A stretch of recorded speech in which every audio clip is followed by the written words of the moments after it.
Memasuki persidangan ketujuh atas kasus pemakaian dan penggunaan narkoba, suasana batin dan psikologis Gatot Brajamusti dan kuasa hukumnya mulai capek dan tertekan. Intimidasi juga mulai dimainkan. Buktinya terpapar di ruang sidang Pengadilan Negeri Mataram, Nusa Tenggara Barat, Senin 30 Januari kemarin. Saat salah satu dari 4 saksi yang dihadirkan jaksa penuntut umum menyampaikan kronologis kejadian, kuasa hukum Gatot menyela dan bertanya dalam nada tinggi. Situasi panas ini membuat hakim ketua yang memimpin sidang naik pitam. Saking marahnya, hakim ketua sampai memecahkan barang bukti dengan pemukul.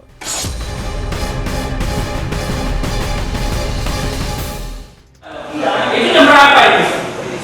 Saya lupa. Dan kita lakukan SOP di sana kan? Jangan menyimpulkan, saya tanya kau jawab.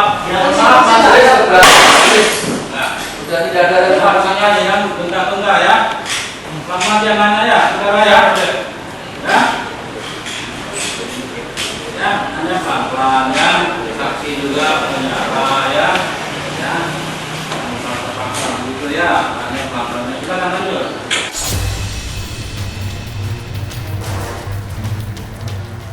Ketegangan tak berhenti sampai di situ.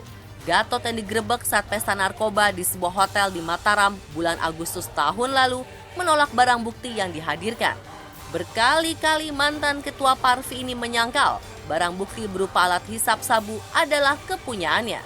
Padahal nyata-nyata polisi menemukan narkoba jenis sabu beserta alat hisapnya itu saat ia tertangkap basah bersama 8 orang lainnya.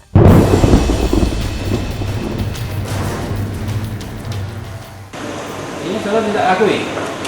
Enggak, saya nggak tahu. Tadi saudara akui benar milikmu. Oh bukan ini. Yang ini.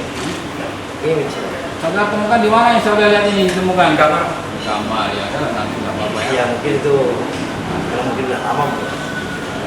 Ya, saya nggak ingat, saya nggak ingat itu. Saya nggak ingat bahwa itu bukan saya.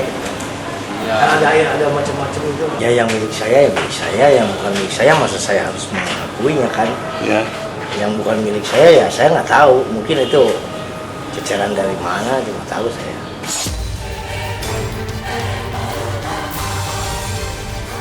Usai sidang, kepada media, pemilik Padepokan Brajamusti juga tak menjelaskan dengan rinci apa alasannya tak mengakui barang bukti sabu itu sebagai miliknya.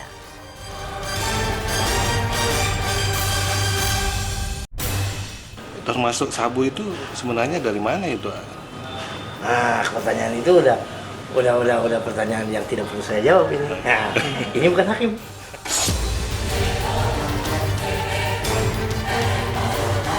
Persidangan ke depan tampaknya akan semakin mendebarkan.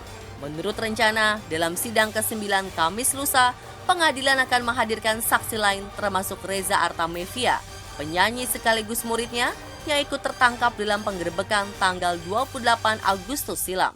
Akan menarik mendengarkan pernyataan Reza karena belakangan janda almarhum Ajima Said ini justru memilih berseberangan dengan mantan guru spiritualnya ini.